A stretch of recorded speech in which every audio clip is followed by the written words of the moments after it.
एक राजा ने भगवान श्री कृष्ण का एक मंदिर बनवाया और पूजा के लिए एक पुजारी को भी लगा दिया। पुजारी बड़े भाव से बिहारी जी की सेवा करने लगा। भगवान की पूजा अर्चना और सेवा टहल करते हुए पुजारी की उम्र बीत गई।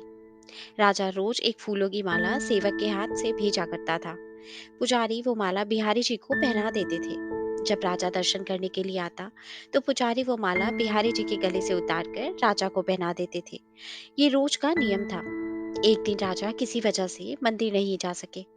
उसने एक सेवक से कहा, माला लेकर मंदिर जाओ और पुजारी से कहना आज मैं नहीं आ पाऊंगा। सेवक ने जाकर माला पुजारी को दे दी और बता दिया कि आज महाराज का इंतजार ना करें। सेवक वापस आ गया।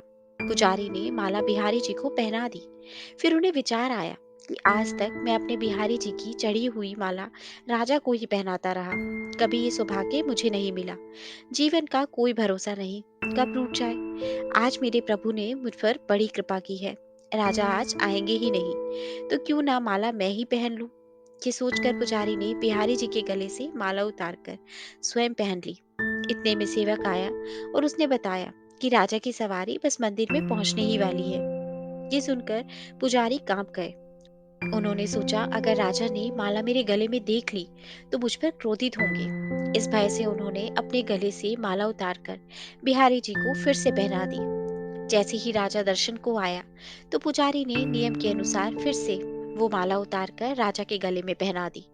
माला पहना ही रहे थे, तभी राजा को माला में एक सफेद बाल दिखा। राजा सारा माजरा समझ गया कि पुजारी ने माला स्वयं पहन ली थी और फिर निकाल कर वापस डाल दी होगी। पुजारी ऐसा छल करता है, ये सोचकर राजा को बहुत गुस्सा आया। उसने पुजारी जी से पूछा, पुजारी जी, ये सफेद बाल किसका है।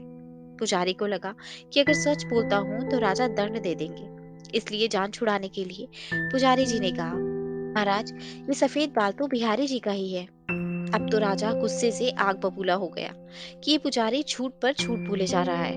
भला बिहारी जी के बाल भी कहीं सफेद होते हैं।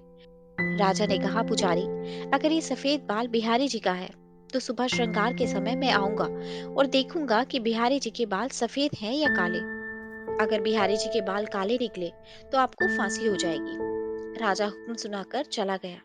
अब पुजारी रो रो कर बिहारी जी से विनती करने लगे, प्रभु, मैं जानता हूँ आपके सम्मुख मैंने झूठ बोलने का अपराध किया है। अपने गले में डाली हुई माला पुनः आपको पहना दी।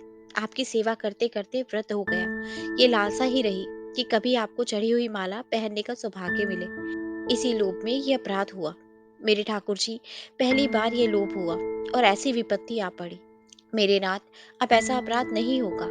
अब आप ही बचाइए, नहीं तो कल सुबह मुझे फांसी पर चढ़ा दिया जाएगा।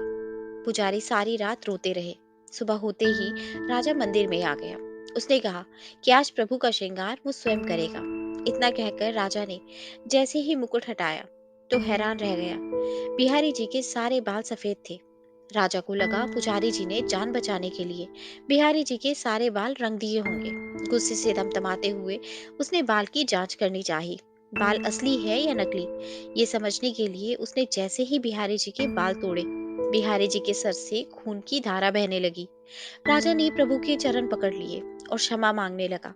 बिहारी जी की मूर्ति से आवाज आई, राजा, तुमने आज तक मुझे केवल मूर्ति ही समझा, इसलिए आज मैं तुम्हारे लिए मूर्ति ही हूँ। पुजारी जी मुझे साक्षात भगवान समझते हैं। उनकी श्रद्धा की लाज रखने के लिए आज मुझे अपने काले बाल सफेद करने पड़े और रक्त की धारा भी बहानी पड़ी, सिर्फ तुझे समझाने के लिए। दोस्तों, कहते हैं समझो तो देव है, नहीं तो पत्थर। श्रद्धा हो तो उन्हीं पत्थरों में भगवान सबरान होकर भक्त से मिलने आ जाएंगे। बोलिए श्री वृंदावन बांके बिहारी लाल जी की जय। दोस्तों, आशा करती हूँ आपको ये कहानी अच्छी लगी होगी और ज़रूर कुछ नया सीखने को मिला होगा। आपका एक लाइक, शेयर और सब्सक्राइब हमें ऐसी ही और वीडियोस बनाने के लिए मोटिवेट करता है। इसलिए अगर अभी तक आपने हमारा चैनल सब्सक्राइब नहीं किया तो प्लीज़ आप हमारे चैनल को सब्सक्राइब करें। आपसे कल फिर मुलाकात होगी एक नई कहानी के साथ। धन्यवाद।